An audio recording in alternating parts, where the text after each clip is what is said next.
Dang. Hello, nerds! Hello, nerds. Hello, nerds! Hello, nerds! So nerds! Hello, nerd! Now with this campaign, bang, dang, it's and true. Come roll with the yang gang. Hello, nerds! Nerds for Humanity. Welcome to the live stream. Coming to you live from Switzerland. And today's stream, we are going to focus on COVID-19 data analysis, visualization, trends broken down globally by country. Oh, yeah, you're going to get them charts, Rod. Rod says, we need the charts. Oh, I got them. I've got multiple tabs of charts ready for you guys. I actually had a great conversation just like half an hour ago with Dan Larson running for Senate in Montana. And then tomorrow I've got, who do we have on? Herzog, Jonathan Herzog is coming on from Upper West Side, New York City. But this stream is all about the COVID, around the corona. We're going to cover national, international, national, local, like major U.S. metropolitan areas. We're going to cover hospital utilization issues with data. And then we're going to look at some betting odds, gamblers, what gamblers are predicting. So it's all going to be there. Yes, Ramirez, welcome. Welcome back to the stream. Thank you. Always good to see a member of the channel. As a reminder, if you want to support this Nerds for Humanity effort, you can always go to tinyurl/join NFH, or there's probably a join button if you're on YouTube right now. Where does that money go? Goes to this like paying back for some of this beautiful equipment I have. This fancy microphone, this like lighting, this camera here, the little sound insulation. But then a lot of the money goes also to Spanish dubbing for some of our most popular videos, audio dubbing. And then I'm also going to be marketing the channel to grow our audience so we can get more guests, because we've been very lucky to have great guests come on the channel. But I find that, or my theory is that if we have a bigger audience, we can attract more guests, or the same guests, but have them come on more often. So anyway, where are you guys calling in from? Give me a quick shout out as to where everybody's joining the stream from. I see already many familiar names, but I'm curious what cities we're all logging in from at the moment. As a reminder, I'm in Zurich. This summer, I'm planning to move to the San Francisco Bay Area. I see we've got folks from Nevada, Tampa, Austin. Very cool. Australia. A lot of, two from Melbourne, Australia. Winston-Salem, North Carolina. All right, quite a diverse group. Jersey. Well, yes, I'm from Bergen County originally, up north. Colorado Springs, London, Canada. What a cool name. Sacramento. A place you've never heard of, Alabama. Well, John Crab, I will tell you, one of my favorite movies of all time is Crimson Tide. So I've never been to Alabama, but I know it is a fine state with fine people in the greatest country in the world. So if you guys know Crimson Tide, that's a little bit of a line from the beginning of the movie. Southern California, Florida, Washington State. Gotta love the Hawks. And I'm lucky I'm not there now. Yeah, well, the whole world's kind of crazy right now. Coral Springs. All right. So now that we've got a little bit of the where's everyone from, let's should we get into the charts? Let's do the first one. Oh, data's coming. Here we go. Oh man, I love charts so much. All right, here we go. Let's look at the first one. I think we're going to start with good old Johns Hopkins. And here we have a view of, like, I think it used to be interesting to see like what parts of the world were experiencing COVID. And I'm pretty sure the answer is yes. It's like, well, what part of the world is not? Clearly Europe, but even Africa. Africa used to be like fairly insulated. And obviously all of these red dots are only showing you, really test cases. So probably there is way more than we know, but we just don't really do a lot of testing. As we know, like in the US, for several weeks, we elected not to use the World Health Organization tests. I think they were from Germany. And because of that, the US testing was a little bit lagging behind.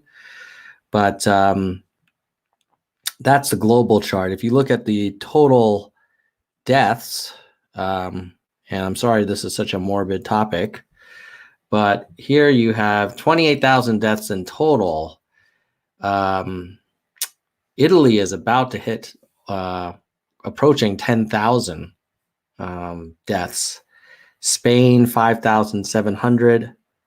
Hubei, China, 3,000, where it all started. Iran, 2,500, sorry. France, almost 2,000. UK is approaching 1,000. New York City alone is 500. Germany, 400. Switzerland, where I'm currently coming to you from, 240, which is pretty crazy given that it's not a gigantic country. So in terms of the number of deaths, it's definitely getting up there. I mean, as a reminder, if we all, some of you remember 9/11. So if you remember 9/11 in the World Trade Center, we had about 3,000 people die in the World Trade Center. So Italy has had 3 World Trade Centers. Spain, almost double. It's up there, guys. It's serious. So now some people will say, well, these death rates are not that people are being alarmist because people die from the flu. And so I think there's a fair point there. I will say, let's see, how many people die?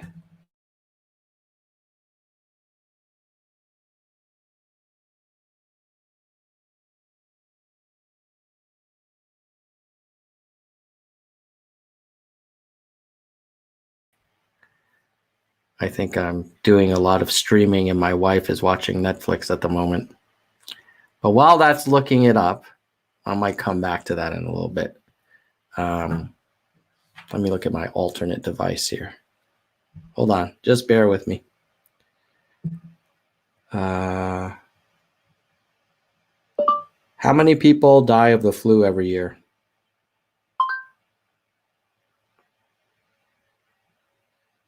Hmm.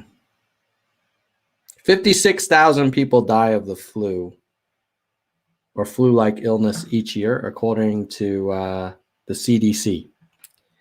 So we are pretty much like at 30,000. And is that in the US or is that globally? That might just be the US.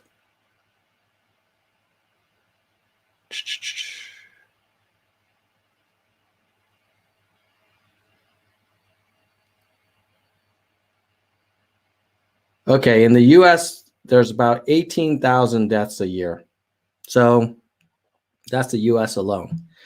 So you could argue that, well, this is not as many deaths as the flu. I think the difference, I would argue, is that,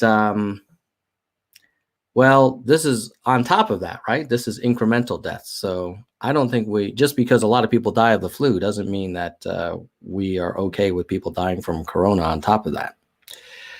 Right now, there are how many confirmed cases? 618,000 globally confirmed cases. And the US is now leading the way in the number of people who have it. We have 100,000 confirmed cases in the US, and this is despite America's kind of late testing. And as an example, if you're from the US right now, I'm going to make a wild guess that you have not been tested. Even if you wanted to, it's probably not easy to get a test. And if you got a test, you're going to have to wait sometimes a week for results. So, but even with that said, we are now number one as a country in number of positive cases, ahead of Italy and China and Spain. A lot of people say, well, I don't believe the numbers in China. That's fine. It's still double Germany, if you believe Germany's numbers, and more than Italy, more than Spain. Let's see who else is on this list. Iran, 35,000, France, UK, 15,000. Look at that. There are as many cases in Switzerland as the UK. That's partly because we are north of Italy, but could also be because Switzerland might be doing more testing than our buddies in the UK, but not sure about that. So that's the test cases. Let's see here. Oh, I did find the number of people who die of the flu each year, finally. See if I have a chart that I can share.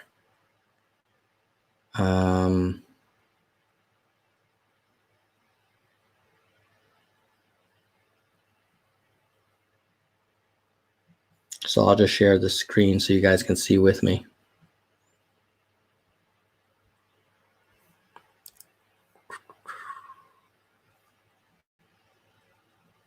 So according to this article, the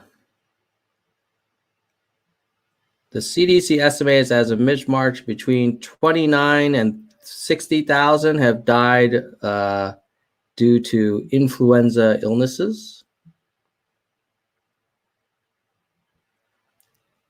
So that's that number. As of March 26, more than 500,000 people around the world contracted COVID. 24,000 have died at the time of this writing. And in the US, we have about 1,000 people that have died. So it is helpful to keep this in perspective that at this time, more people will have died from the flu than corona. I think it's a bit of a false comparison in some ways, because that's sort of like saying, oh, more people die from drunk driving than, accidental gun shootings in your house. Therefore, you don't need to put your gun in a safe. My argument would be like, well, let's reduce drunk driving deaths and reduce accidental gun deaths. And similarly, I would say, let's try and limit the number of deaths from the normal influenza as well as COVID-19. But I think it is fair to ask the question, like, let's put everything in perspective. The data is, it is what it is, right? Okay, so this is the Johns Hopkins ones. Oh, well, let's look at the daily increase.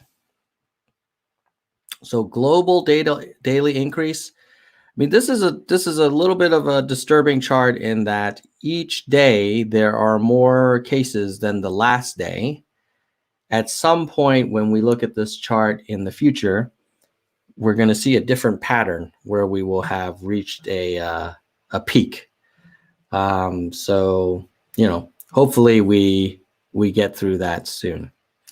But that is right now, there were 64,000 new confirmed cases. And, that's, if you compare it, just like, let's say that was 327. So 2 weeks before, around 313, there were 17,000 cases on that day. And now there's 63,000 new cases on 2 weeks later on this day. So this train is not slowing down, apparently. I think that's it for the Johns Hopkins site. So now we are going to go to, maybe we'll go to Worldometers. You guys want to go to Worldometers? I know a lot of people like Worldometers. So let's take a look at that. All right. Share. Here we go. Okay. So this is the Worldometers number of cases and deaths and recoveries. Still more. At some point, this recovery number will be bigger than the active cases, but not today. In terms of the cases, you've got, if you have it, 95% chance it will be mild, and you'll be okay. Certainly, there's more cases now than before, but of the 500,000 infected patients currently, 24,000 were serious or critical, where, in that case, you're have a good chance of dying. And then, so there were, 28,000. So of the closed cases where somebody had it and then was discharged or recovered, you have 17% that did not make it. Now, I don't want people to freak out by that 17% number. It is likely a very high number because there's just a lot of people that have it that don't get tested. So they might be asymptomatic, they may be symptomatic, but they're not able to see what's going on. So just be advised that the death rate, of 18% in this case is probably higher, higher than reality. It's probably closer to the 1 or 2% that people say from China, where they do a lot more testing. Let's hope.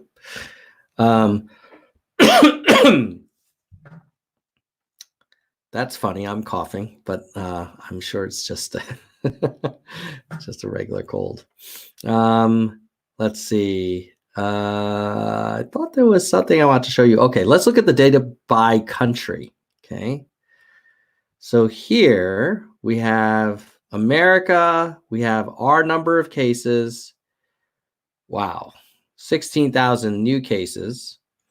And this is 2,000 deaths, 300 new deaths. And this is the recoveries.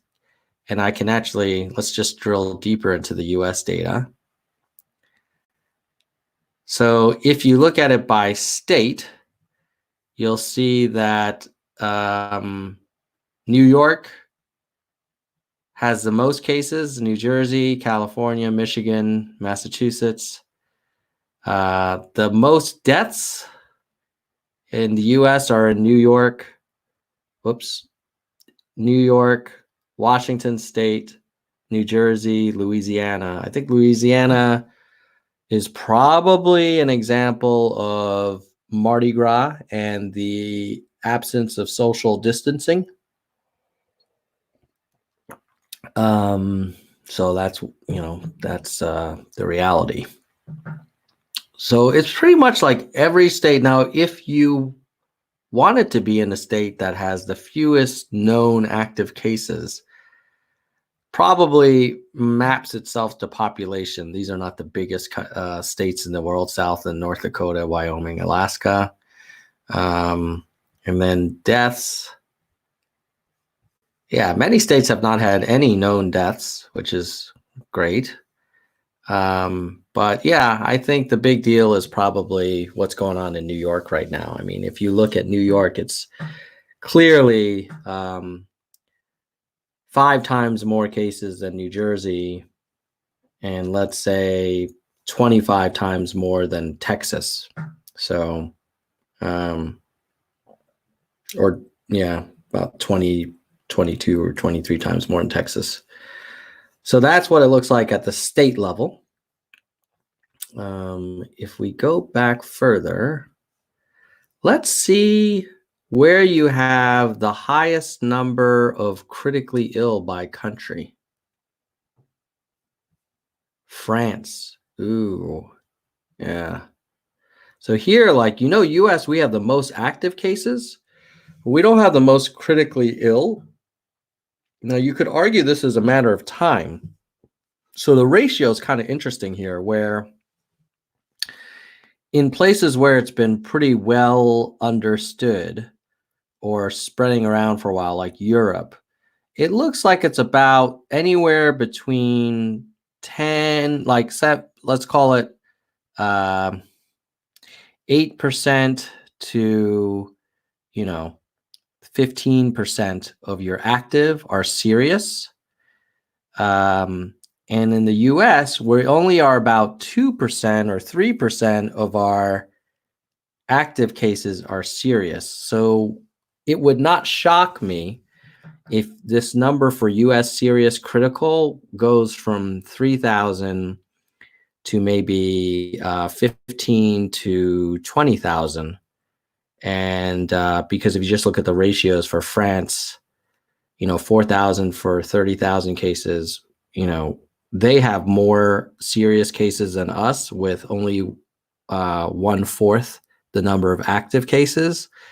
So either the French are particularly susceptible to being seriously critically ill, or the US is just getting started, and it will get way worse for us in America if we kind of map to the trends that we've seen in other places. So I do have good news. I know people, might say like, wow, this Nerds for Humanity thing is kind of depressing. But let me show you something. If you look at the daily cases in Switzerland, here's an example where the new cases per day is kind of on a downward trend. Obviously, March 27th, which is yesterday, was not that good for us. But here in Switzerland, we really hit our peak around March 20th with 1,400 cases. It's hard to know how much of this is testing bias, but you could argue as time goes on, we're probably testing more here. And so you would expect this number to go up, but it's still lower than a week ago. And if you look at US, see if I have US by day.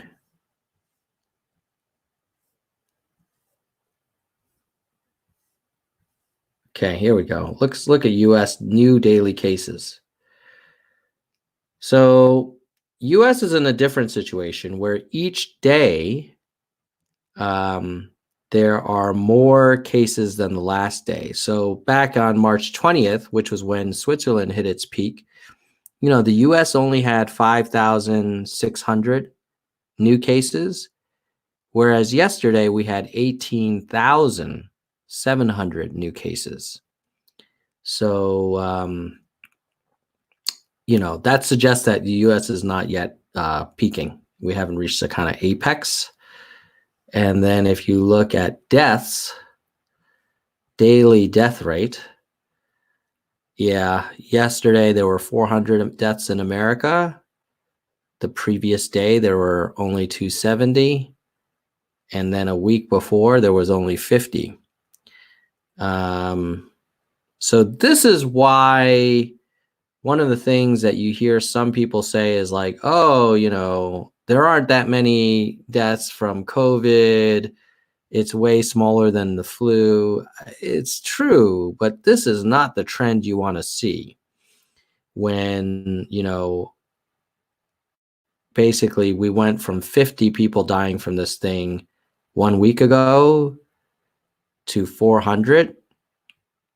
I mean, that's an 8 times growth. So like if you project that out to 7 days from now, if it grew at the same rate, it would be 3,200 that would die in 1 day in America from COVID.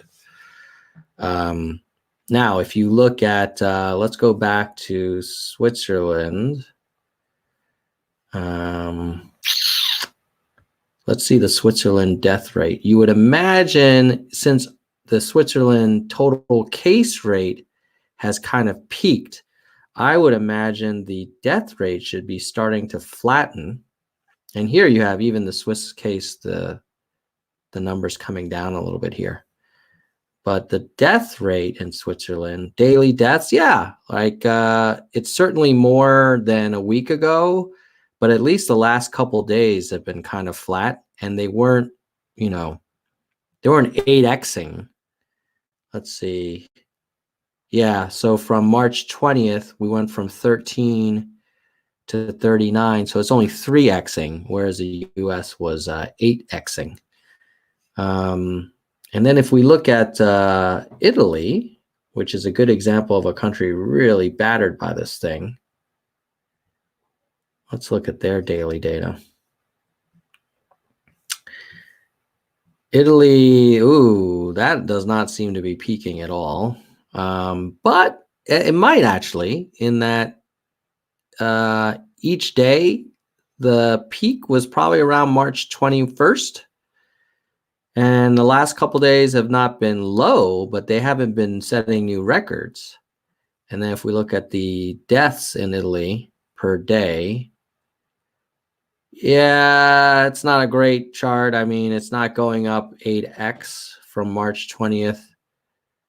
It goes up about 50% from March 20th to March 27th. Still not a great, not a great trend, but I would say Italy seems to be over the hump in terms of it's not getting worse every day, whereas obviously the US is in a different situation. I would say when we think about, a lot of people talk about Singapore as an interesting case study. See if I can find it. It doesn't let me drill in. What about South Korea? See if I can find South Korea here. Let's look at South Korea. So if we look at South Korea, seems to, I can't say they've peaked. That's total cases. New cases per day, they definitely have peaked. They really got this kind of taken care of in early March. And then active cases, they've peaked. Yeah, so total cases will never peak. This is just kind of cumulative. Active cases, they have definitely gone down. They're actually about from 7,000 to 4,000. So they've reduced it by, over 30%. And then the death rate, it's, it's flat. It's not going up, but ideally you would want that down. And here they actually have more recoveries than cases. So this is the chart we want. We want to have more green than orange. And then their death rate is around 3%. And at one point it was, Jesus, very high, probably because of insufficient testing. But here it's around 3%, which is actually higher than the 1 to 2% that we were seeing in China data. So even South Korea is not peaches. So let's look at that US number again on our line chart, looking at recovery versus active cases.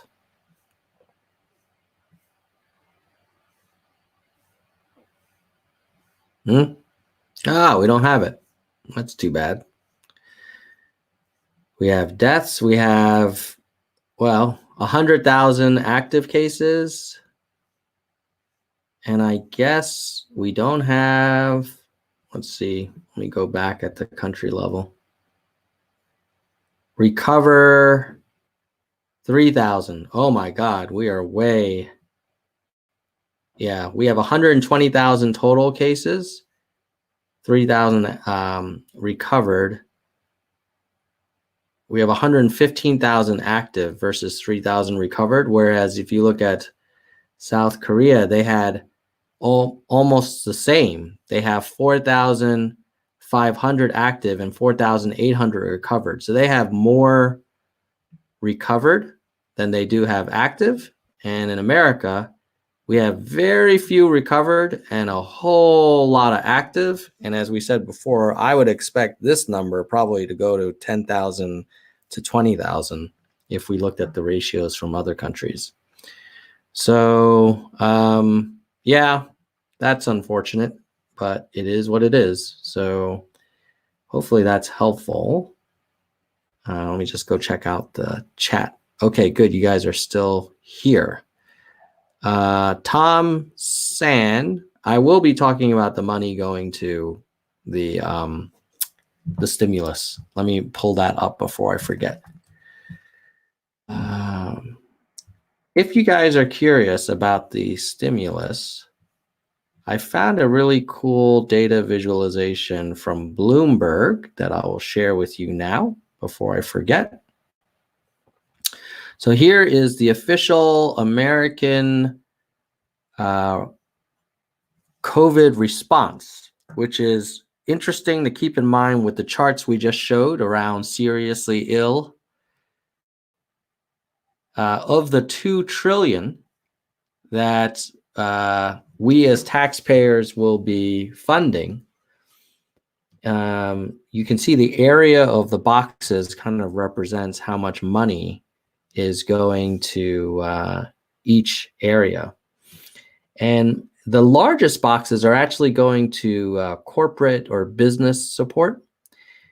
Interestingly enough, the way the legislation is written, it bundles in local government loans and financial assistance in the same category. So I'm not sure why our folks in DC combined the corporate support with the local government support in this 532 billion number. Could be because of some clerical reasons, or maybe there's a good reason, or maybe they don't want us to know how much is going to corporations. We know that 61 billion in particular is going just to the airline industry. And that's not necessarily going directly to airline employees. That's going to the corporations. And then there's 400 billion or 377 going to small business loans and grants. 290 will be going to direct payments. So when you think about the total $2 trillion package, you know, about 15% will be going directly to the citizens who, in theory, are paying for all of this. And then as much money in direct assistance will be given in additional tax cuts, which, as you know, benefit mostly the upper income because those are the people that are paying most of the taxes. And then there is $260 billion for unemployment insurance expansion, $150 billion for local stimulus. What's interesting is there's only $126 billion for hospitals, restitution, veteran, and other healthcare. And then there's $385 for miscellaneous. I'm not even sure what miscellaneous includes. I guess it's this whole column is miscellaneous. So only about 7% are going to hospitals. And oh, wait a minute. Jamie is saying there's a better graphical representation. Data is beautiful stimulus. All right, I will Google that. Hold on. Data is beautiful stimulus. Love it. Where is this?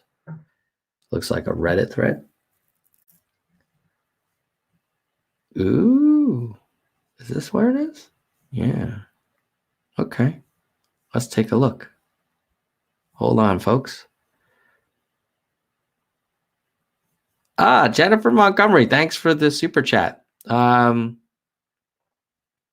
thoughts on the stimulus checks is that I'd rather us implement basic income because I'm worried that these checks are too small, especially given all the checks we're writing to corporations and all these other things, small business loans, state and local, other. And I worry that the notion of the government doing direct transfer of cash to people is only going to be looked at as in case of emergency thing. And it really kind of undersells and underestimates the value of a sustainable kind of constant economic floor, putting money back into people's hands. That's my, Ward, thank you for the super chat. Appreciate it, man. All right, let's take a look at the data is beautiful visualization that I think it was Jamie Kinthart recommended. So here it is. So this looks at the area of the chart again, and as you can see, a lot of it goes to individuals. As much goes to corporations. So large corporations, 425 billion. And then airlines are getting 58 billion. So that's a pretty big chunk. Small business, a little bit less than large corporations. State and local, a little bit less. Wow, safety net, like child nutrition, food banks, that's only 26 billion out of a $2 trillion package. And then public health here is only 150 billion out of 2 trillion. And you'll see, you might be wondering, like, what is Tom's deal? Like, why is this dude always harping about hospitals and ICUs and ventilators? Well, you probably heard it from Cuomo, but I've got some charts. So hang on to your pocket protectors because we're going to hit that shortly. All right. So let's now move on to some additional data. Give me 1 second. All right. Close this one.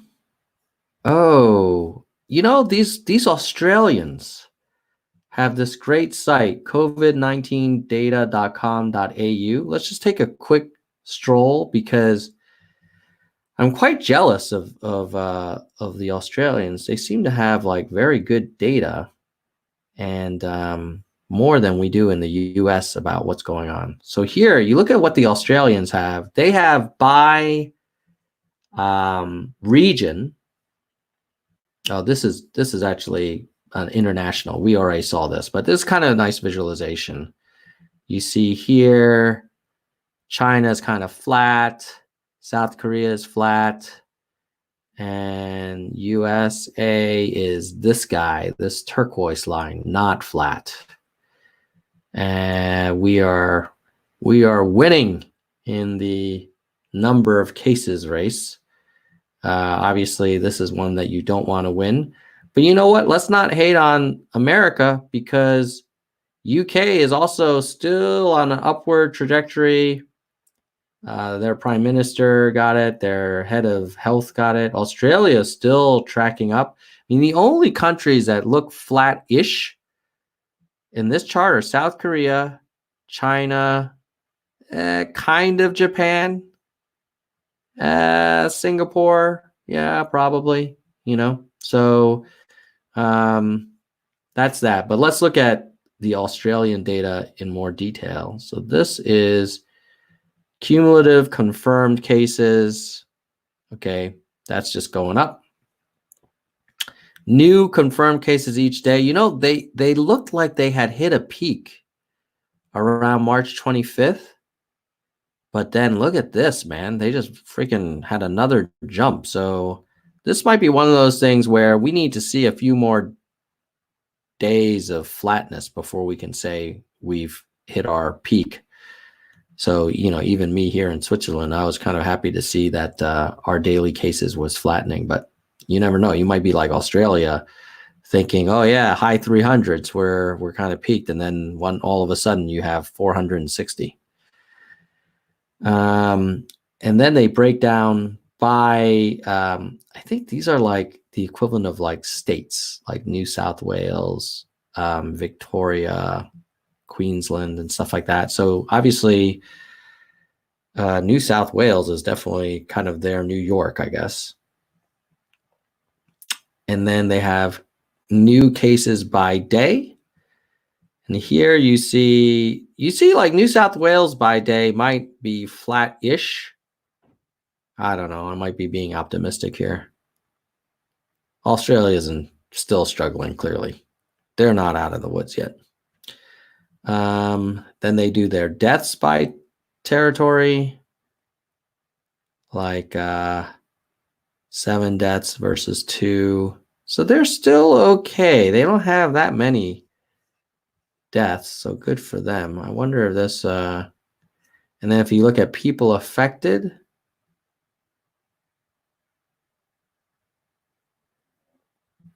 so here, 14 deaths out of 3,600 cases. So they're doing a pretty good job handling if they're affected, who dies. The people are dying, looks like they're all in the older category.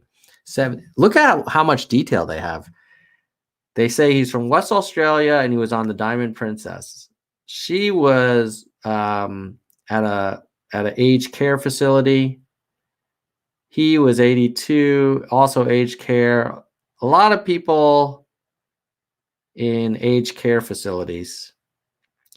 But it's very interesting how they have so much detail. And then here you can see the Australians capture where people acquired it. So check this out. Like, most of it was acquired overseas, and then some from known contact, some still under investigation, some unknown. So still most of it is from overseas acquisition. And then if you look at, so travel is a big one, which is why obviously we're encouraging everyone to travel less. And then they used to have even the location of the travel. Hold on one second. Where is it? I thought I had travel history, maybe. Most of it is overseas travel. Let's look at this one.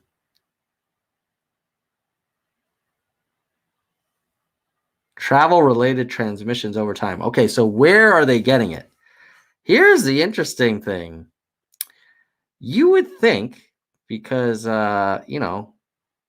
many people are calling it the Chinese virus, that they would be getting it from travel to China. They're not. That's the black line. The number one line is either undisclosed or travel to the United States of America, is where these Australians are contracting COVID. It's not less UK, less Iran, less Italy, less China, less UAE. Like the number one country where Australians are getting this is from the United States. And then here, cruise ships and travel related. So this blue guy is cruise ships. Wow. Man. I mean, we've always known cruise ships. They have those stories of people getting stomach illnesses and whatever, but look at that line. The next one is undisclosed, and then there are more people getting it from cruise ships than they're getting it from America. So China, you have 15, and cruise ships 209. Yikes. And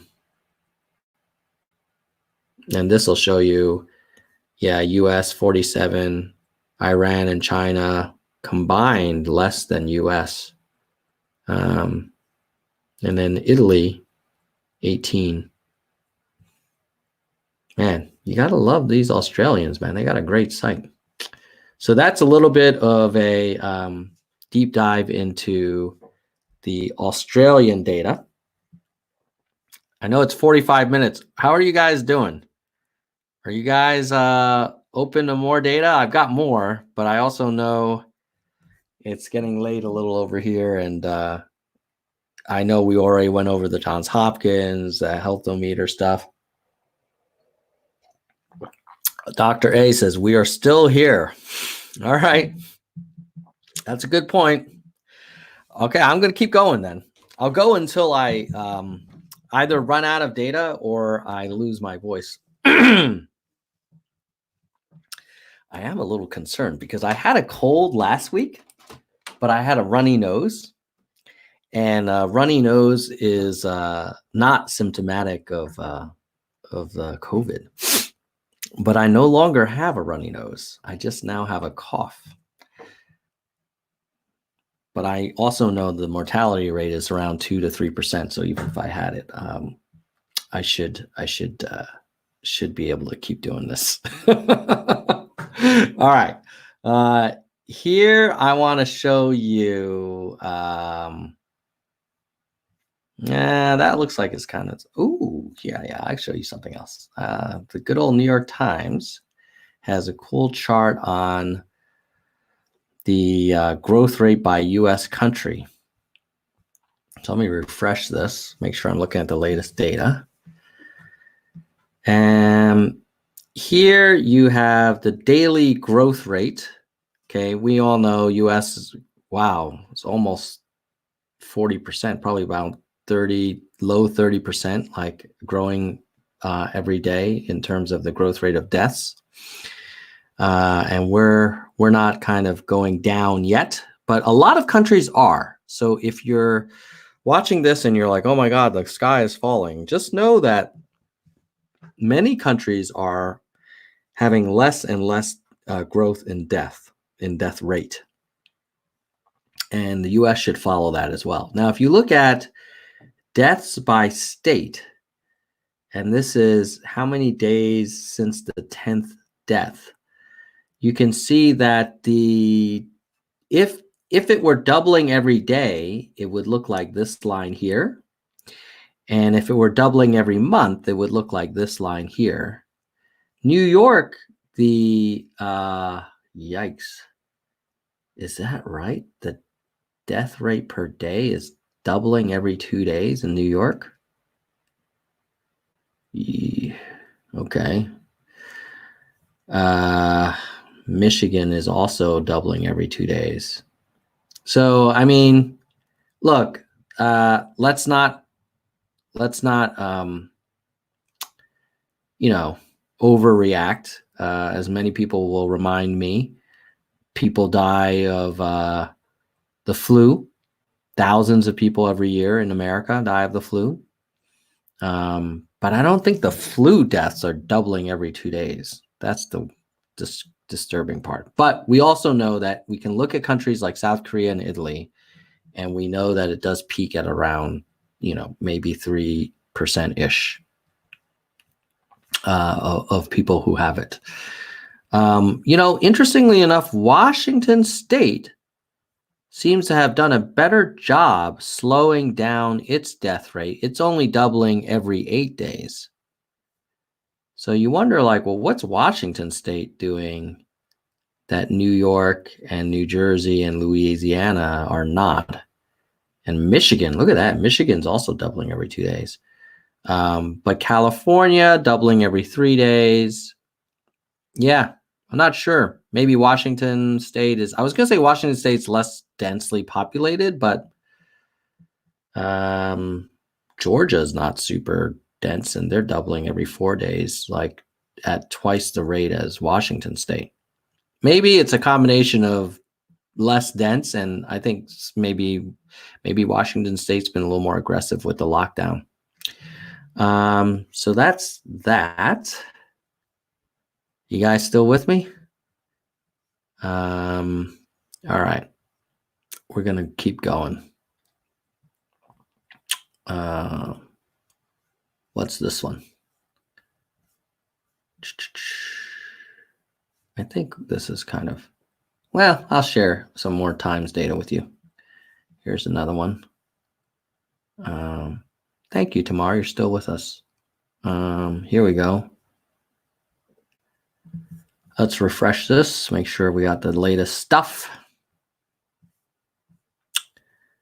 This one looks at the, this is normalized by population, by per 1,000 people. So we can avoid being biased by the size of a state or size of a city. And here you have cases per 1,000. China had 4.5, Italy, Lombardy region had 3.5. So New York is 2 per 1,000, which means that if it eventually looks like Lombardy, or God forbid, Wuhan, then New York has not yet reached its peak. It still has a lot of headroom to get more cases, potentially another 50% maybe, or double. And then if you look at most of these metro areas are very lightly infected compared to where they could end up. So like if you're in Detroit, you might be like, yeah, I don't know that many people have it because there's only 0.6 per 1,000, but you could end up being closer to New York or let's say Georgia. And then Detroit would get 3 times as many cases if they looked like Georgia, or, 3.5 times as many cases if they look at New York. Or shoot, if we want to go really scary, they could have 8 times as many cases if they look like Wuhan, China. And then here's confirmed cases per 1,000 residents. So you see the kind of hot spots. Seattle has 0.6 cases per 1,000. New York has 2 per 1,000. Look at this. New Orleans, 1.3. Albany, Georgia, 1.3. Edwards, Colorado, 2.7. Yikes. It has a population of 55,000 and it already has 150 cases. Haley, Idaho. Yikes. Only 29,000 people, but almost 100 cases. Deaths. Okay, now let's look at deaths per 1,000 because, you could get it, but most likely you're gonna make it okay. So even in Lombardy, there was only 1 death per 2,000. And in Wuhan, there was only 1 death per 4,000 people. So that's really good number to keep in mind. If we were as bad as Lombardy, Italy, the worst death rate, it's still, out of every 2,000, only 1 person will die. Unfortunately, when you have a population of 10 million, that's almost 5,000 people. So, but New York death rate is very low. Probably, I would say, because it's still in the early stages, but that's that. Death rates pretty much match the infection rate hotspots. Okay, growth rates over time. Average daily change in total cases over the previous 7 days. Yeah, this is what we were just saying. Like New York is, 30-40% over the previous 7 days. It's growing. Like crazy, basically. Wuhan seems to have this all figured out. They're not growing anymore. It's kind of flat. Confirmed cases per 1,000 people. We are seeing it grows every day, but it grows a little bit less every day. So that's good news for New York. Yeah, so that's that data. Next, I wanted to show you some kind of really interesting projections that I can show you based on how fast the spread is, and based on what state you live in the US, whether your hospital system will likely be able to handle the peak of infected people needing care.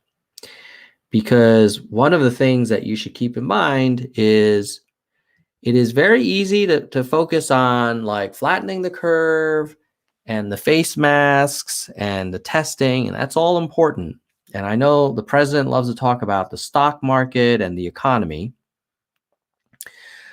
But in my opinion, and I'm just a guy that likes to look at data and think about things. There's only two things. If you play this game out, there's only two things that matter. Number one, when are we going to get a vaccine? Generally, it takes about a year to have a deployable vaccine, plus or minus a few months.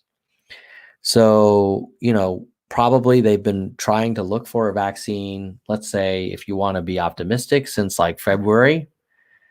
And now we're in March, so it's only been 2 months out of a year-long process. So we're not going to get a vaccine anytime soon. So in a world where you don't have a vaccine, the only thing that really matters, in my opinion, because we know the death rate is fairly low, the only thing that matters is, can you get critical care if you need it, particularly ventilator care? Because we know that this virus attacks your ability to breathe. And people say it feels like you're drowning and you can't speak even. And so if you play that out and you're like, all right, well, if I had unlimited hospitals, then at most, 2 out of 100 people with infection will die. But that assumes that we have enough medical capabilities and capacity to provide the support to, let's say that the people with severe symptoms. And we'll show you a chart in a second that goes into whether or not we have enough of those. Okay, before we do that, I do want to just give a quick thank you to supporters of this channel. I'm just going to do this really fast. So as many of you guys have seen in YouTube, there's a join channel button, and you can find it at tinyurl/join-nfh. The people that support this channel, I want to just give them a real quick thank you. So at the highest level, we have Kristen Slevin. Thank you, Kristen. At the next level, we have Emily Kingsley, Chris Chan, Fat, JM Sap, V, and Locke.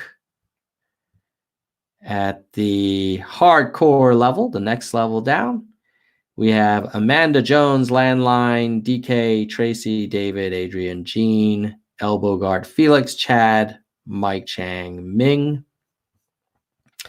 And then at our entry level, still important, the verified nerds, we have Soljo, Chris, David, Emerald, Mercy Ann, Miles, Verily, Doris, Albert, Shake and Make, Mike, Sophia, Carlos, Jadwiga, Gail, James, Hitachi, Your Moment, Sophie, Peter, Erez, Albert, Brandon, Don, Luang, Yes, Sugar Sweet, Brian, Lisa, John, TY, and Sydney. Sydney is our oldest member. She's been with us for 2 months.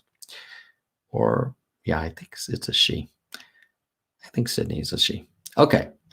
So just wanted to say thanks to our members. And if you want to support this channel so that we can invest in more content and promote the channel and build our audience, feel free to support us. Super chats are great too. All right. Let's look at that awesome hospital capacity thing. All right, here we are. I am willing to take suggestions on anyone who Elizabeth Norris, what is super chat? When you're chatting, there's like a little dollar sign. You can donate a couple bucks to the channel. It's very appreciated. When I see them, I try and give shout out, but it's totally optional. Basically, it's a way for you to tip the channel. All right. What state do you guys want to start with? An obvious one would be New York. I think we should start with New York State, but I know people in the audience are from all over. So if you have a state you want me to drill into, I'm happy. Okay, Zishan says Texas. So we'll do New York and then Texas, and then if people have other ones, I'll come back to it in a second. Okay, let's do New York State. I think that's New York State. Yeah. Whew. All right. Here is an amazing chart. So this, let me try and explain it. The dotted black horizontal line shows the available hospital beds, right?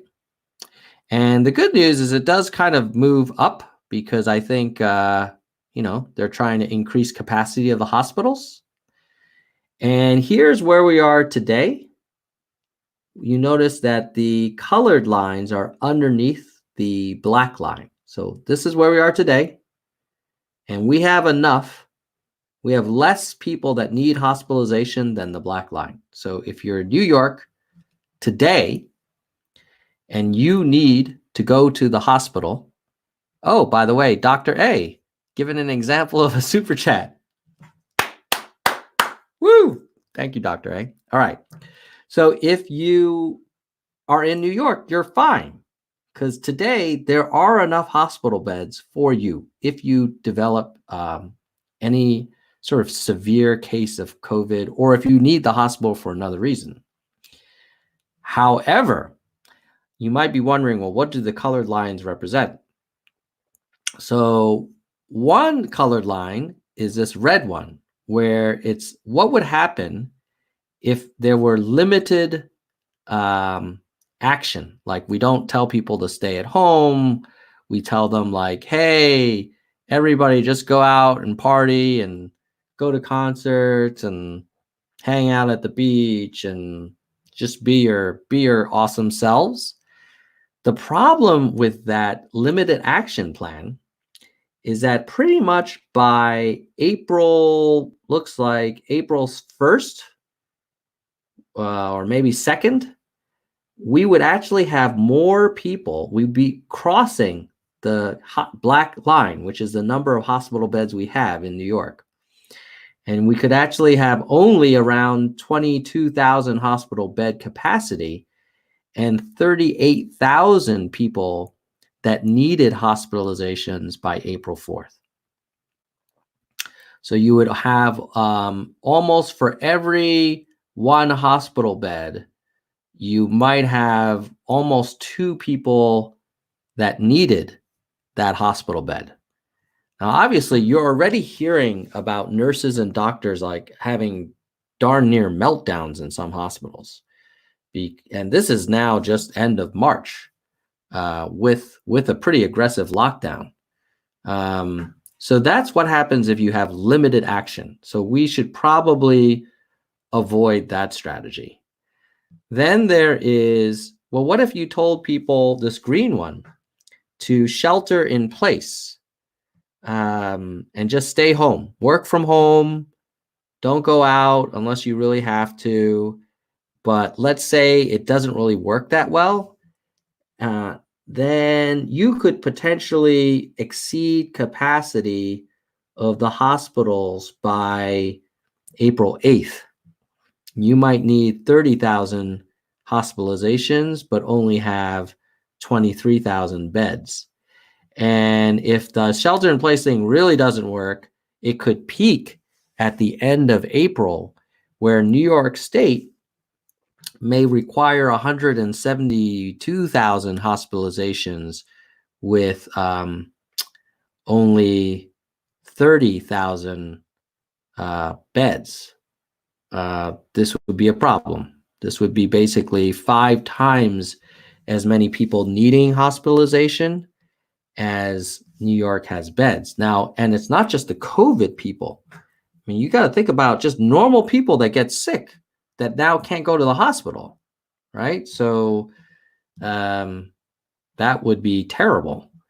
And then you have this other one, this light blue, which is if we do shelter in place and best case scenario, like it really works and people listen and they follow it and it doesn't spread too much. At that point, at the end of April, yes, you could have more people that need hospitalization than beds by a few thousand. But, maybe we, each of those ships that President Trump keeps talking about, they only hold 1,000 people. So you would need an extra 3 of those Navy ships. Or you would have to 3,000 more beds. You'd have to maybe take over stadiums and hotels and dorms and things. I think you could find a way if you do the shelter in place and in the best case scenario. If you do shelter in place, worst case scenario, it's I don't know. It's bad, man. So yeah, that's New York, and this is why I think Governor Cuomo is really sounding the alarm bells. But you might be thinking like, well, that's New York. They have that big city. I know people asked about Texas. So let's look at Texas's line. So Texas, the good news is even in the worst case scenario with limited action, they won't exceed their hospital capacity until April 16th. If they do social distancing, they won't hit their capacity until maybe late April, early May. And then at worst case scenario, if they just do social distancing and they don't do shelter in place, they could, by the end of May, require 250,000 hospitalizations, but only have 50,000 beds. So 5x. Now, you could hope that they only need the hospital bed for like a day. I don't think that's probably accurate. I'm guessing if you have to go to the hospital because you have intense COVID stuff, you're not going to be there for a day. Oh, you guys want a link? Sure. Sorry, guys. It's covidactnow.org, but I'll put it in the chat. Here you go. Here you go, nerds. Hopefully the spam filters don't take out my link. So Texas, I would summarize as saying you probably need to do more than this social distancing. Now, if you do lockdown, you're in great shape. I mean, I can't even see the colored line for that's the purple. Yeah, you're fine. You do lockdown, you're good. So my recommendation is you may want to do lockdown. In fact, the recommendation based on this model is that by April 18th, Texas should implement its lockdown or at least a shelter in place. You could still make it with shelter in place. So just do the shelter in place by April 18th, and Texas should be fine. And now let's look at California, and then I'll take one more state request, and then, oh, Jesus, California is not looking good. California, if they shelter in place for 3 months, in the best case scenario, they have it. They are under the dotted line. In the worst case scenario, they could have 344,000 hospitalizations with only 50,000 beds. So the shelter in place is projected to reduce the overload over the next 3 months if it works as planned. So if you're in California, stay sheltering in place and continue to do that until this summer. Yikes. Okay. Any other state requests? I'll do one more state and then we'll move on. I did California QAP. West Virginia. Okay. Yeah, let's do West Virginia. Let's see here. Is this which one's West Virginia? Hopefully it's this one. No, shit, that's Tennessee. Oh no, they don't label these. There we go. Second try. Okay, so if you're in West Virginia and there's limited action, you could need 37,000 hospitalizations with a state capacity of 4,800. So that would be probably pretty terrible. If you do a shelter in place worst case, you'd basically overload your hospitals by end of May. But if you have shelter in place best case, then you're fine. So you should definitely shelter in place because even then, in the worst case scenario, you're overloaded. But in the best case scenario, shelter in place, you're in really great shape and you'll be fine. But if you do this limited action plan, I don't know why anyone would do that. You'd be in big trouble. And if you're in Western Virginia today, you're probably not worried because you know that no one's having trouble getting a hospital. If you do limited action, you won't really feel the pressure until end of April, early May. All right. So that was West Virginia. I think basically every state should, Ryan saying, I think we get the point. Yes. You should shelter in place. Okay. So that is that data. I have more. Okay. Here's the deal. I have more data. I do. But I need to get a glass of water. So if you give me a minute, I will go get my water, and then we're going to go over, let's see, I think we're going to go into betting odds in terms of people, like gamblers, trying to figure out how many cases there will be worldwide. And then I'll take some questions and we'll call it a stream. Okay. Oh, I also have some political stuff like red state versus blue state infection rates. So give me 1 second. And while I go get my water, I will give you a screen to look at because there's nothing better than data. All right, so this is a chart from 538 looking at the growth rate in cases from March 23rd to 26th. So only 4 days, or 3 or 4 days, depending on how they count it. And you see the growth rate is freaking all of the states are getting a lot of increases. And yeah, I'll do commentary in a second. Let me just get a beverage. I'll be right back. You guys discuss in the chat what if you think anything interesting is coming out of this data. I'll make it bigger for the mobile people.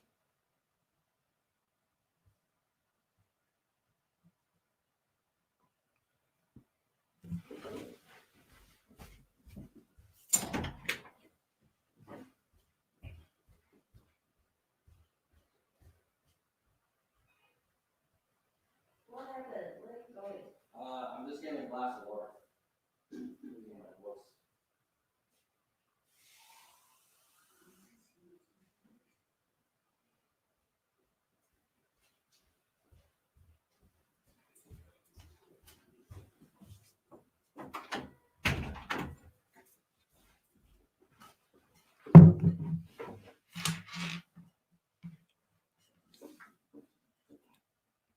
Okay. Oh, one thing before I forget, since we just looked at all of that hospital data and ventilator data, I did want to put a plug in for my Nerds for Humanity petition. So it, just so you know, it's at tinyurl.com/3-questions. Okay.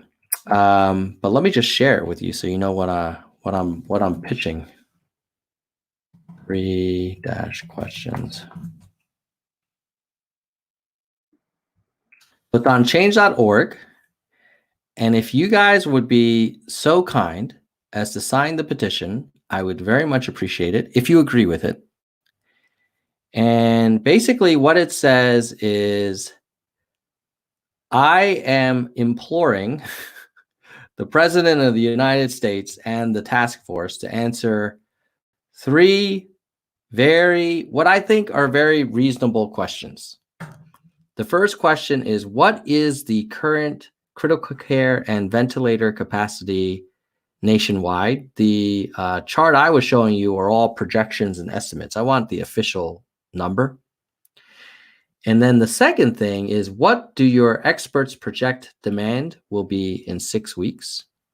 Which is kind of like what we were just looking at, like those little curves, right? And the black dotted line. And this is what I really want from the president and the task force, is given that probably number 1 is far less than number 2, the supply is far less than the projected demand. I would like to know exactly what they're going to do about it. And specifically, I would like to know what are the specific actions and milestones with dates, like as if it were like a real project, like a real important thing. So not just like platitudes. So I don't want a bunch of things about like, oh, this, yesterday we sent 4,000 pallets and tomorrow we'll send another 3,000. Like, I want to know exactly how many we need so that I know if 3,000 pallets is a big deal or not. I don't want to hear about like, unprecedented effort. Like, yeah, of course it's an unprecedented. Anything that you do is unprecedented. So yeah, that's the petition. We now have, we just hit 200 people that signed it. Let's see if we can get to 500.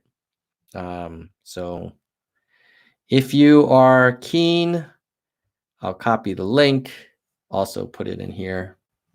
Hopefully you guys will consider signing it. You can also find it at tinyurl.com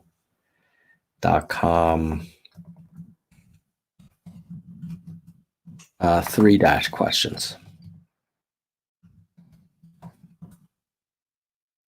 All right. So sign that petition. I mean, obviously, I don't know that Trump is going to, I doubt he's going to give us the answers, but I think we get enough people signing the petition, we could get the news media to bug him at the press conference saying, can you answer these 3 questions that the people want? Unlikely, but you know what? You can't, if you don't try, you don't get, right? All right. So now let's look at that political thing. I don't know how interesting it is, but it's data. So let's take a look. So here you can see basically the places where there's the most growth are many of them states that voted for Trump. And if you look at, throughout the list, like New York didn't have as big of a change because I guess they already had a bunch of it. So the states where you're seeing the most surge in detected cases is the red states. So, I would imagine that you're going to start noticing that, I don't know if it's causal, but it seems like Trump is paying more attention to COVID now than, let's say, a month ago. So that's that data. It's not groundbreaking, but now let's go to the betting odds on how many cases the gamblers think will actually be affecting the world by the end of the next 3 days, frankly. And then we can look at what the charts say. So let's go here, election betting odds. All right. So most people believe that we will by, of course, that's only 3 days away, so it's not a big guess now. But if you look back in a week ago, what are we now? March 28th. So March 21, a week ago, people were unsure if we would hit 1 million or less than 1 million. And there was a point where people thought it was a 50-50 chance. And the good news is globally, I think this reflects that most people think that we're not going to cross the 1 million mark, which is fantastic because, you know, whatever, there's like 7 billion people in the world. So this is great. Most people think it's going to be closer to 500,000 to 1 million people. So that's the world prediction. And then we have the US prediction. Hold on. Here's the US prediction. Let's go to the chart. Here, you know, back in March 21, people were kind of mixed on whether or not we would have more than 1 million cases or whether we would have 500,000. And I think now we know that, what is that possible? Corona cases in the US on, oh, this is April 15th, right? So the last chart was March 31st. So the gamblers think that America is most likely to have more than 1 million cases by mid-April. So the way to reconcile these last two betting odds was the last one was for global by the end of March. Now this is America by the middle of April.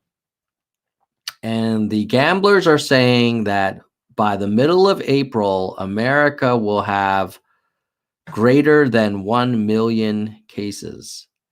And as a reminder, right now, let's see, worldometers. Right now in the US, we have 120,000 cases. Yikes.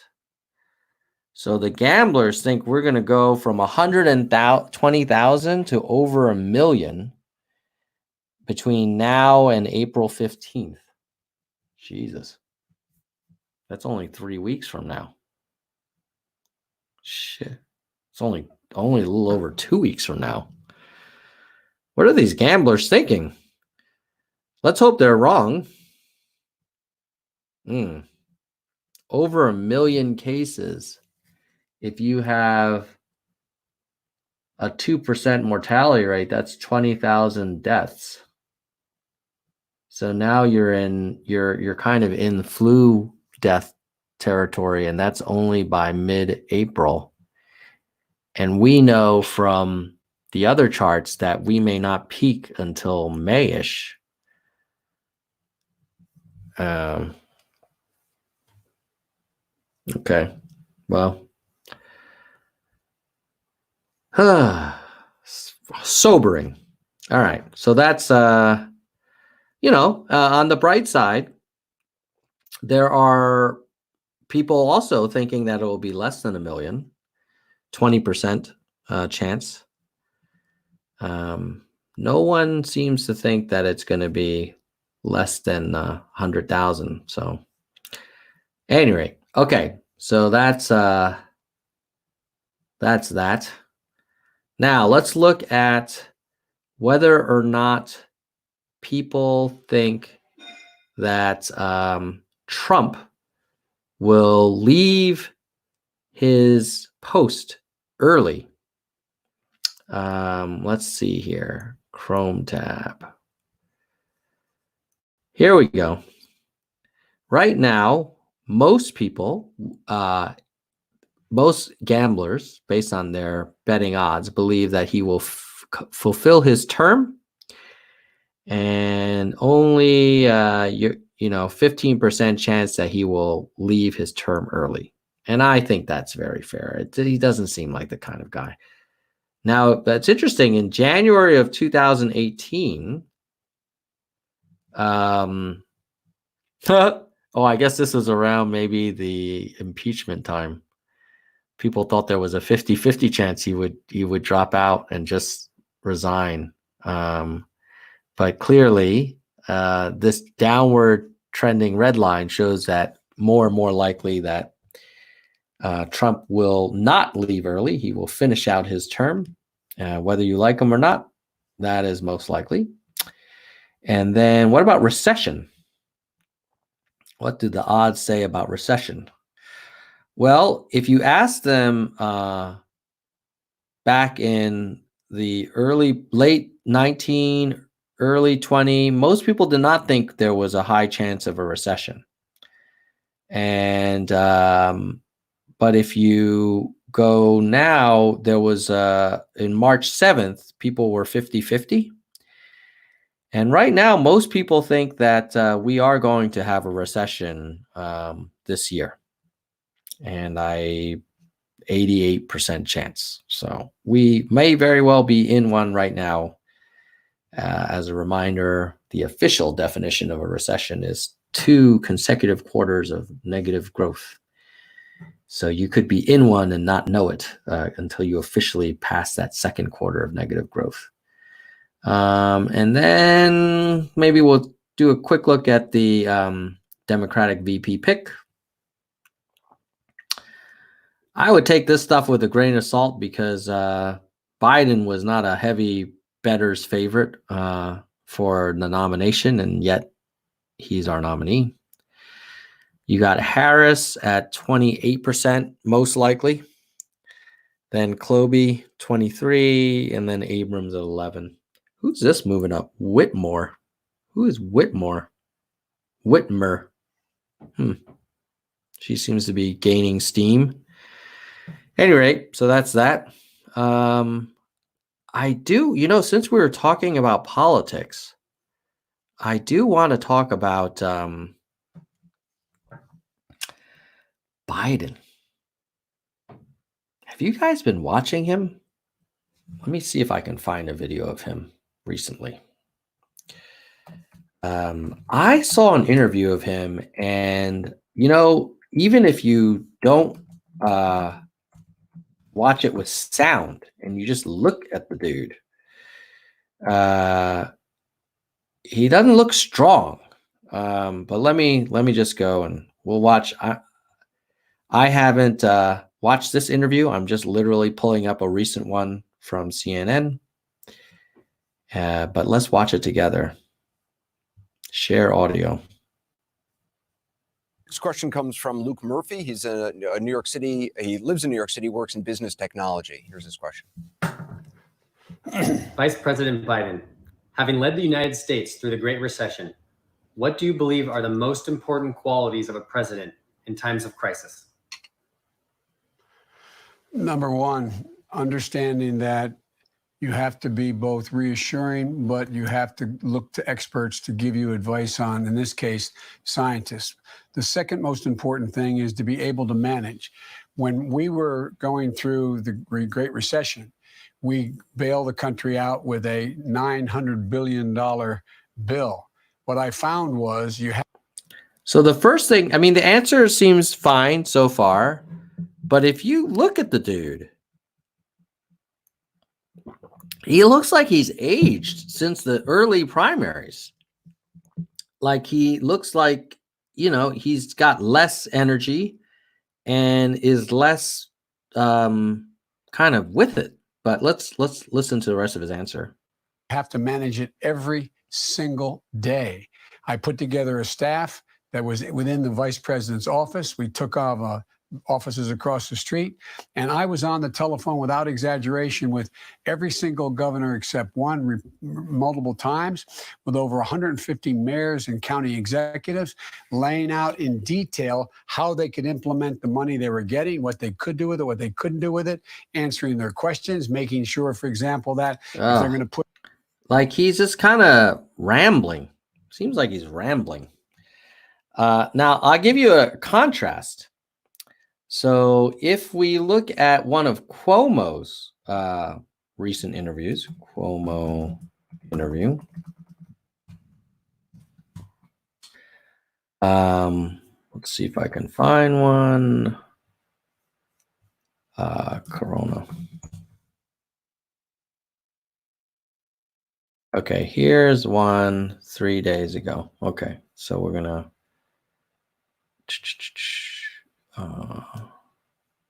there's so many. Press conference, sure. Let's go to this one. Share. Let's go to Cuomo.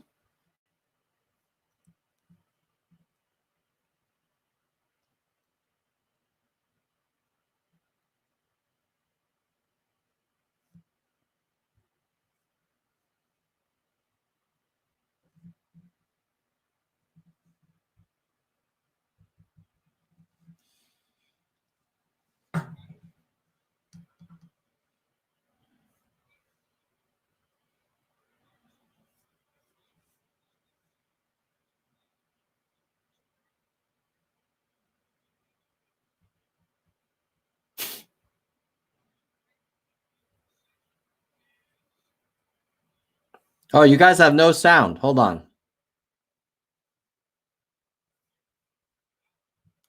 You guys have no sound. So hold on. Sorry about that. Let me make sure I get you guys sound. Share audio. A deadly virus. Is there an intrusion on daily life? Yes. Is there an intrusion on movement? Yes.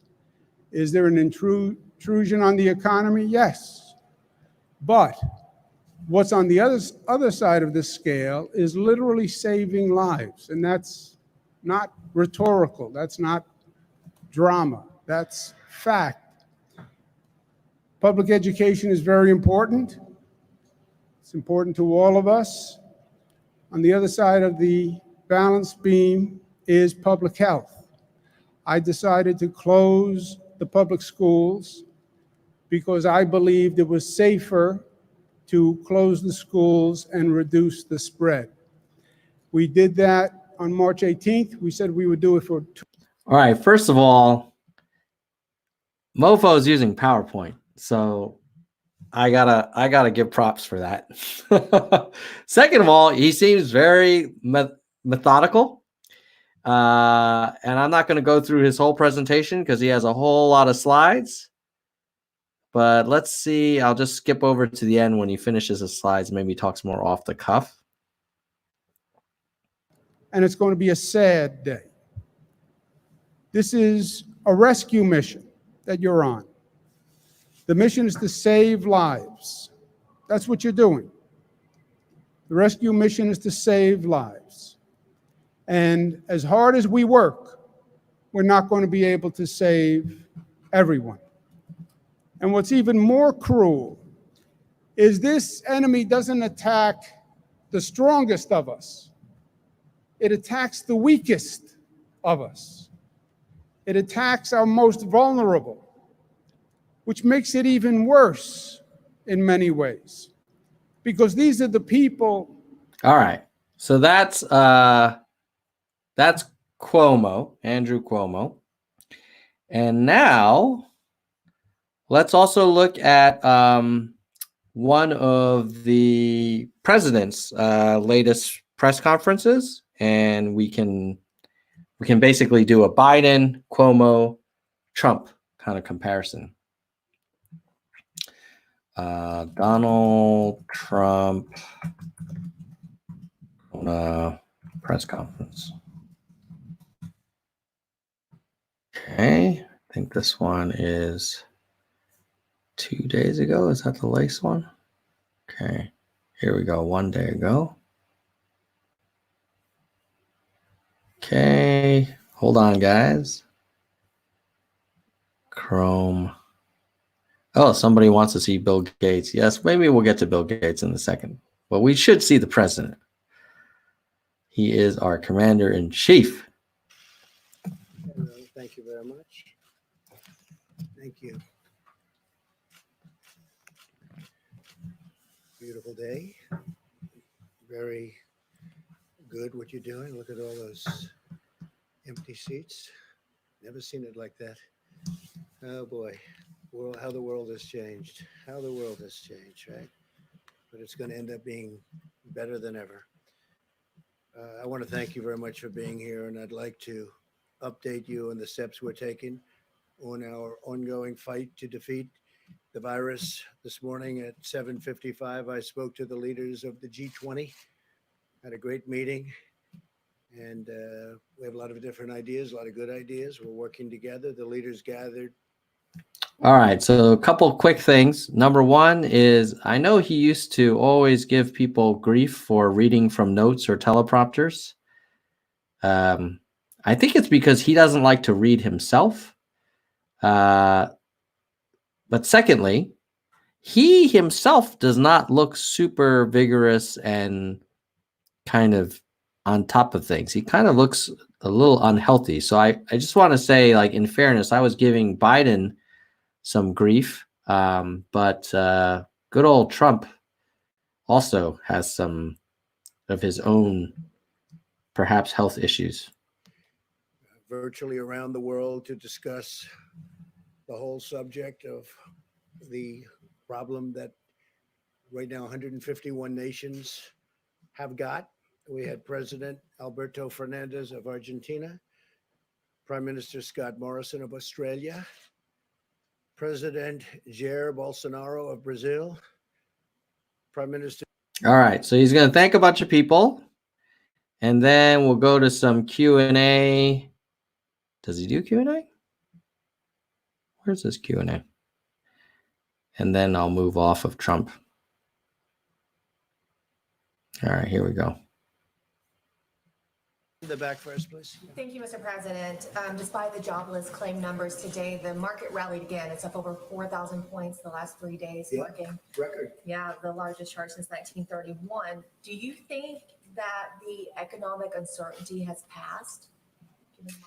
No, not yet. It hasn't passed, but it's come a long way. I think they think we're doing a really good job in terms of running this whole situation having to do with the virus.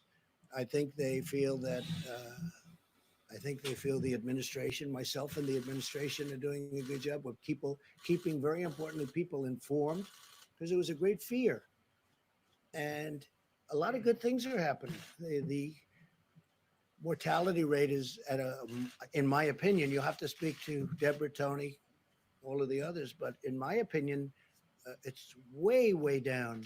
And that takes a lot of fear out. You know, it's one thing to have it. It's another thing to die. You know, when I first got involved, I was being told numbers that were much higher than the number that seems to be. And remember that people that have it, many people have it. I just spoke to 2 people. They had it. They never went to a doctor. They had it, absolutely had it. But they. All right. So that was Trump. You know, he's look, you guys, anybody who's been watching this channel knows I have serious problems with Trump. But when I compare him to Biden, I don't know. Not bad. I mean, clearly Cuomo is on top of stuff.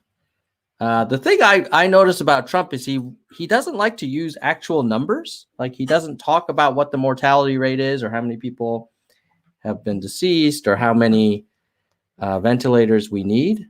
But you know, that's Trump for you. You will interpret that any way you want. And I think some people were saying they wanted to see what Bill Gates thinks. So let's see if I can find a quick one, because I know he did an interview recently. Bill Gates coronavirus. Okay. Let's see here. Here we go. Share audio. Because folks look, people who want sort of county by county or say, you know, well, let's get back online faster, say, well, look, in some states, there's less than 200 cases. In many states, there's less than 200 cases right now. You're saying even in those states, the same kind of shutdown needs to occur? Well, let's say you have 100 cases, and let's say you don't do a shutdown, then it grows 33% per day. So you take 100, you get 1,000, you get 10,000. It's exponential growth. If you're not stopping it, the sooner you engage in the shutdown, the easier it is to get to that peak. We have not peaked. You know, the parts of the country that aren't shut down, in late April, we should start to see the numbers peak there. They'll still be too high to open up. So you'll probably have to go another month to really get those numbers down. But any part of the country that has cases, and truthfully, because of our problems with testing, because we're not prioritizing testing the right way, that a lot of those places actually do have cases. But even if they have the 100, that will grow, and people do cross county boundaries. And so basically the whole country needs to do what was done in the part of China where they had these infections. Yeah, and that's where. All right. So that's a recent Bill Gates interview. He's basically saying everybody should shelter in place. I think the numbers we looked at kind of align with that approach. One thing I did want to show was just a brief excerpt from a presentation he made really just a few days ago. No, I'm sorry, 4 years ago. Where was it? Hold on a second. Because it was crazy how he was basically predicting. So he was basically saying,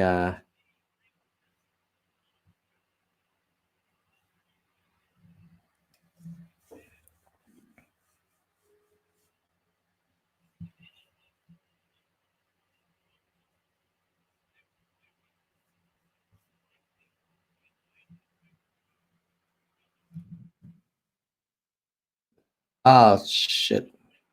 No sound again. Sorry, guys. Hold on. I'll get it straight. Hold on. It's late. Here we go. Share audio.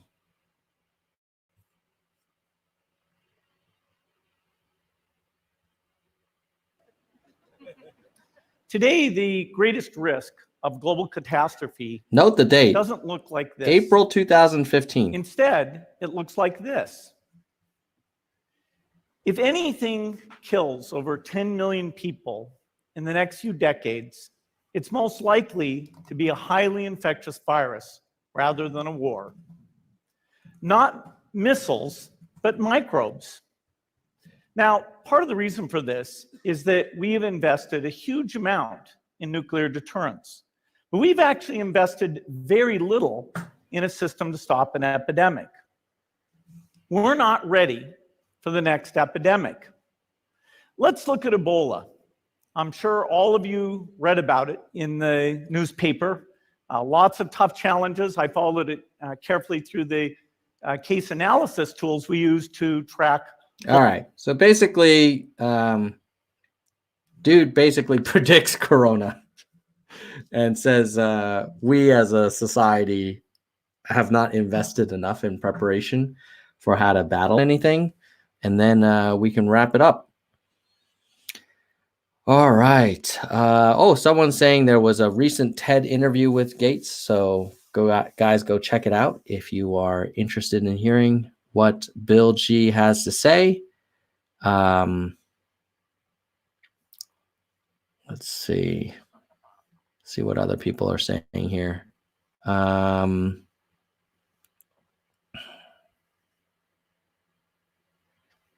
Gates Yang 2024. That would be interesting. Bill Gates for president. Yeah. Let's see. Oh, refresh. Why do you guys want volume? I thought I stopped showing. Hopefully you can hear me. Let's see if my mic is hooked up. Hello. Yeah, I think you can hear me. All right. It looks like you guys. Oh, one quick thing. No, I already talked about the petition, but I would really appreciate it if you guys would check out that petition. And again, the petition is at tinyurl.com/3questions. Please sign Nerds for Humanity petition. All right.